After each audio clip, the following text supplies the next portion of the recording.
Querido amigo, hoje o nosso alvo é concluirmos os estudos no capítulo 1 de Efésios.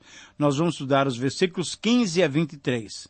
Você deve se lembrar dos estudos passados em que detalhamos o maior parágrafo da Bíblia, os versos 3 a 14. Naqueles versos, nós vimos 3 lições práticas. Vimos que o propósito de Deus para a igreja é fazer com que ela viva para o louvor da sua glória.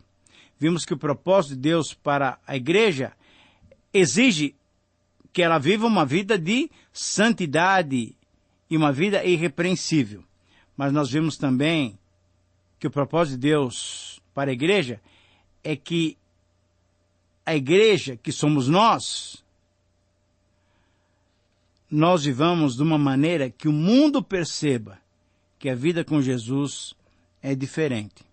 Notamos que em todo aquele parágrafo é dirigido a nós que compomos a igreja. Todo aquele parágrafo expressa que nós devemos viver de uma maneira comunitária, devemos viver em amor, para que o mundo perceba que Jesus faz diferença. Muito bem, com essas verdades, então, tendo essas verdades por base, nós temos que avançar. E hoje nós vamos ver os versículos 15 a 23, e nesse trecho o apóstolo Paulo registra mais uma das suas orações. E que oração é essa? E eu quero ler para você o texto bíblico. Se você puder, acompanhe-me. Se você tiver uma Bíblia, abra em Efésios capítulo 1, versículo 15. Por isso também eu, tendo ouvido a fé que há entre vós no Senhor Jesus e o amor para com todos os santos, não cesso de dar graças por vós, fazendo menção de vocês nas minhas orações, para que o Deus, o nosso Senhor Jesus Cristo, o Pai da Glória, vos conceda espírito de sabedoria e revelação no pleno conhecimento dele, iluminados os olhos do vosso coração, para saberdes qual é a esperança do seu chamamento, qual a riqueza da glória da sua herança nos santos e qual a suprema grandeza do seu poder para com todos os que cremos. Veja, o versículo 18 e o versículo 19 são fundamentais para entendermos esse texto. Mas vamos continuar na leitura. A eficácia da força do seu poder nós devemos conhecer, o qual, esse poder, ele, Deus, exerceu em Cristo, ressuscitando-o dentre os mortos e fazendo-o assentar à sua direita nos lugares celestiais, acima de todo o principado e potestade, e poder e domínio, e de todo o nome que se possa referir não só do presente século, mas também no vindouro. E pôs todas as coisas debaixo dos seus pés, e para ser o cabeça sobre todas as coisas, o deu à igreja, a qual é o seu corpo, a plenitude daquele que a tudo enche em todas as coisas. E ainda, como eu tenho feito, eu quero ler esse mesmo texto em outra versão bíblica. Então, na linguagem de hoje, nós lemos o seguinte: por isso, desde que ouvi falar da fé que vocês têm no Senhor Jesus Cristo e do amor que vocês têm por todos os irmãos na fé, não paro de agradecer a Deus por causa de vocês. Eu sempre lembro de vocês nas minhas orações e peço ao Deus do nosso Senhor Jesus Cristo, o Pai glorioso, que dê a vocês o seu Espírito, o Espírito que os tornará sábios e revelará Deus a vocês, para que assim vocês o conheçam como devem conhecer. Peço que Deus abra a mente de vocês para que vejam a luz dele e conheçam a esperança para a qual ele os chamou. E também para que saibam como são maravilhosas as bênçãos que ele prometeu ao seu povo, e como é grande o seu poder que age em nós, os que cremos nele. Esse poder que age em nós é a mesma força poderosa que ele usou quando ressuscitou Cristo e fez com que ele sentasse ao seu lado direito no mundo celestial. Cristo reina sobre todos os governos celestiais, autoridades, forças e poderes. Ele tem um título que está acima de todos os títulos das autoridades que existem nesse mundo e no mundo que há de vir. Deus colocou todas as coisas debaixo da autoridade de Cristo e deu Cristo à igreja como seu único Senhor, o único Senhor de tudo. A igreja é o corpo de Cristo. Ela completa Cristo, o qual completa todas as coisas em todos os lugares. Muito bem. Querido amigo, depois de lermos por 2 vezes esse maravilhoso texto, o título que eu quero propor para você, para esse conteúdo, Efésios 1, 15 a 23 é o seguinte: a verdadeira oração. A verdadeira oração. Quando alguém argumenta conosco, ele pode ou não nos convencer. Mas quando alguém ora conosco, o nosso relacionamento com essa pessoa passa a ser diferente. É interessante. E Efésios nos cativa exatamente por isso. Porque Paulo está orando conosco. Então, não é que Paulo está querendo nos convencer de algo, mas ele quer que nós nos unamos a ele e por isso ele ora por nós. Ele quer que nós percebamos a magnitude de termos esse conhecimento, de experimentarmos essa grande salvação que temos em Deus nosso Senhor. Ele glorifica a Deus pela tão grande salvação que nós fomos alvos. Nessa, como em outras orações, temos gratidão e intercessão intercaladas. Isso nos faz destacar a seguinte verdade. Olha só, não encontramos grupos ou cristãos totalmente imperfeitos, pelos quais não temos nada do que agradecer. Mas também não encontramos grupos ou cristãos totalmente perfeitos, totalmente maduros, pelos quais não temos o que pedir. Agradecemos e pedimos porque cremos que a graça de Deus pode operar transformações que são impossíveis à natureza humana decaída.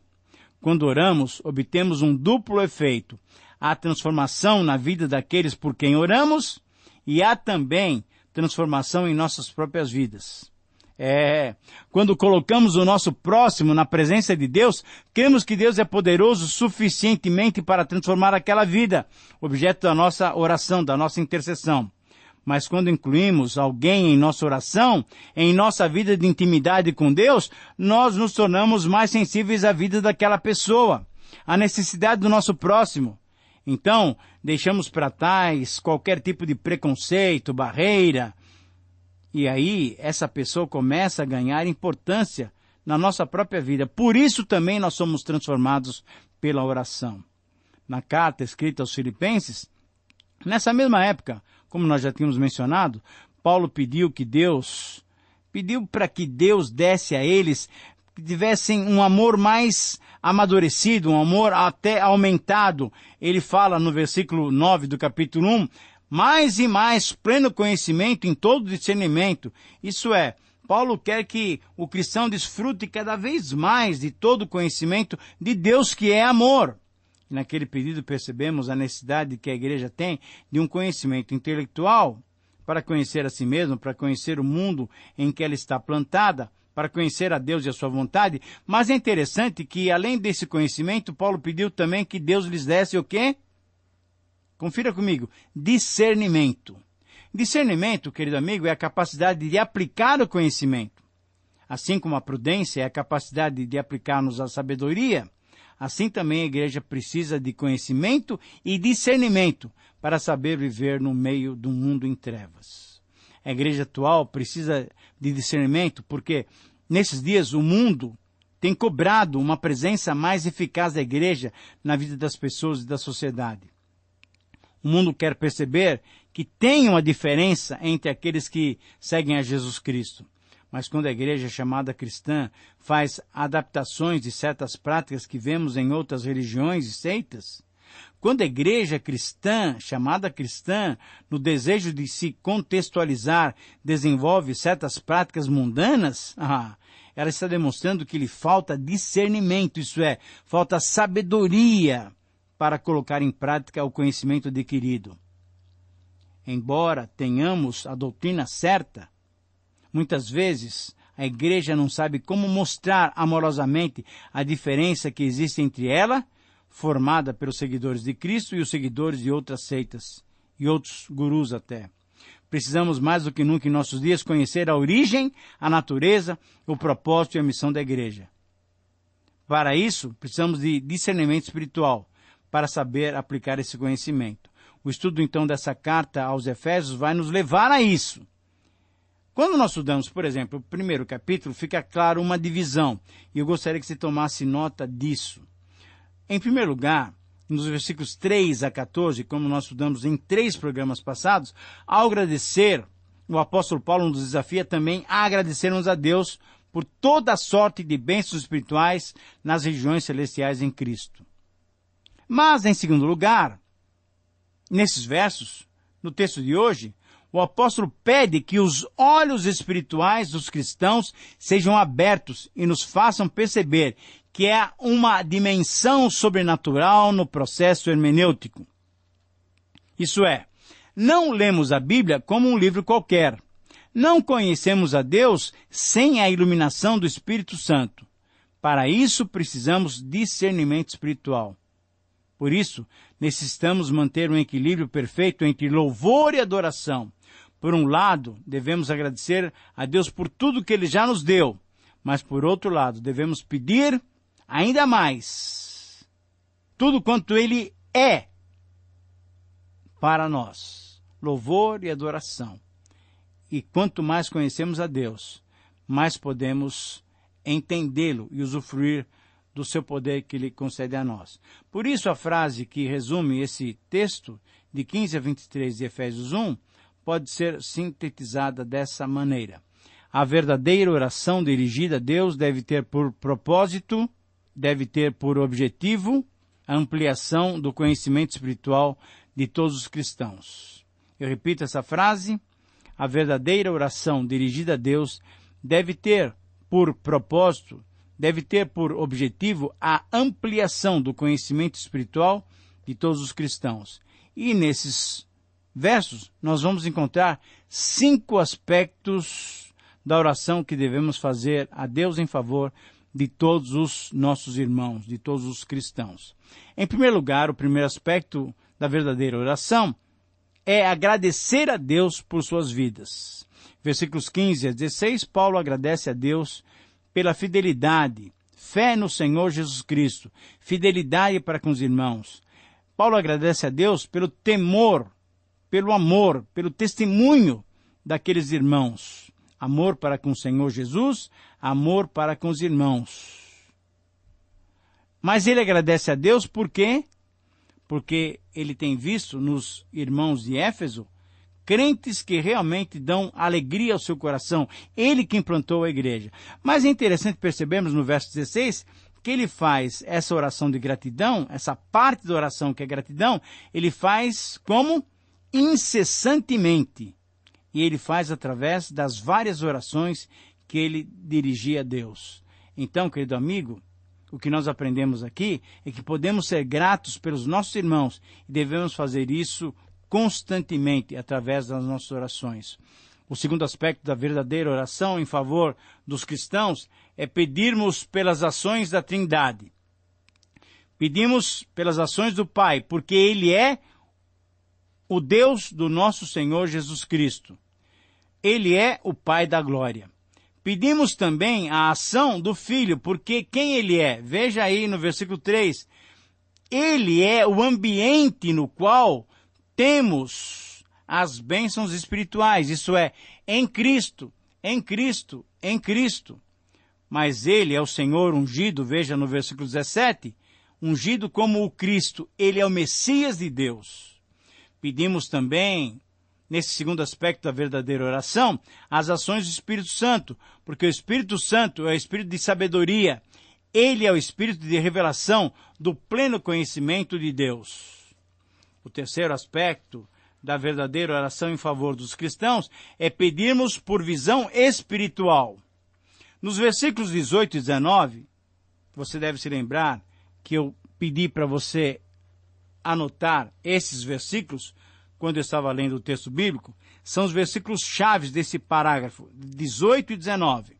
Nesses versos, nós encontramos o seguinte: Paulo está pedindo para que, através da iluminação do Espírito Santo, os olhos espirituais dos Efésios e os nossos olhos espirituais também vejam qual é a esperança para a qual nós fomos chamados. Em Romanos 5,2, Paulo ensina que a esperança da glória de Deus é que sustenta o cristão a cada dia. Deus nos chama para uma herança, para uma esperança no cumprimento das suas promessas. Quando seguimos a Jesus, o nosso coração se enche de esperança, querido amigo.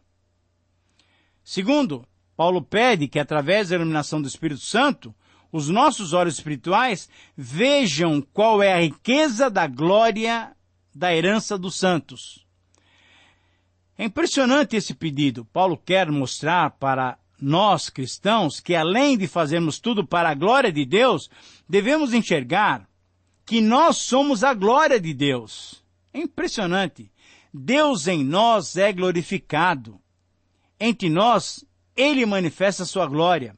Mesmo que o mundo nos despreze e nos odeie, a igreja tem que ter consciência do seu valor diante de Deus.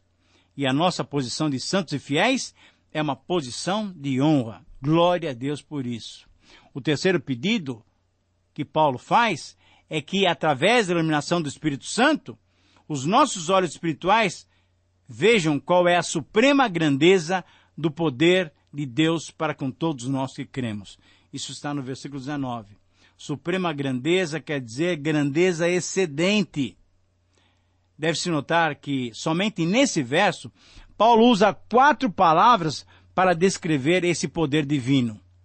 Ele usa a palavra dínamos, que é o poder de Deus, que dá origem à nossa palavra dinamite. Ele usa a palavra energia, que é a operação, é a eficácia, é o poder de Deus em ação. Ele usa a palavra kratos, isso é, a força manifestada, a força atuante de Deus. É Deus agindo poderosamente, e ele usa a palavra ixos, que é a força, o poder divino, isso é, a habilidade, a capacidade da ação de Deus. Querido amigo, todas essas palavras são usadas para descrever esse poder que está à minha e à sua disposição. Crer no poder de Deus implica que a igreja deve manifestar ao mundo esse poder.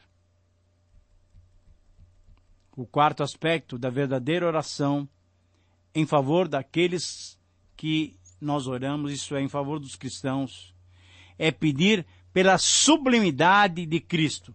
Veja os versículos 20 a 21.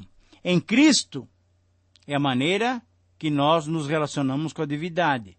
Então, Ele é sublime porque tudo se move nele. Em Cristo, vemos o poder divino. Em Cristo, vemos os planos divinos para com os seres angelicais, inclusive. Isso é, Ele, Jesus, é poderoso sobre todos os anjos e sobre os anjos caídos também, sobre os demônios. Por isso, o quinto aspecto da verdadeira oração em favor dos cristãos é pedir pela centralidade de Jesus Cristo. Versículos 22 a 23, nós encontramos exatamente isso. Em Cristo vemos, todas as coisas estão debaixo dos pés do Senhor.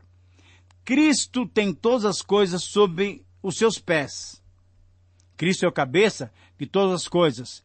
E em Cristo nós vemos os planos divinos para com a igreja. Ele, Cristo, foi dado à igreja para ser o seu cabeça. Em Cristo, a igreja tem essa parceria. Ela é o seu corpo e Jesus é o cabeça. Mas, querido amigo, em Cristo temos a razão de ser da igreja. Cristo é complementado. Veja que privilégio. Cristo é complementado pela igreja. Cristo age, enche todas as coisas por meio da sua igreja. Portanto, a verdadeira oração, em vez de focalizar nos nossos problemas circunstanciais, deve focalizar o conhecimento mais profundo, mais íntimo, daquilo que Deus é e daquilo que Deus faz para cada um de nós. Querido amigo, espero que você ore corretamente sempre diante de Deus, uma vez que agora você aprendeu como fazer isso. Que Deus o abençoe. Quero convidá-lo para prosseguir estudando Efésios comigo. Um grande abraço e até o próximo programa.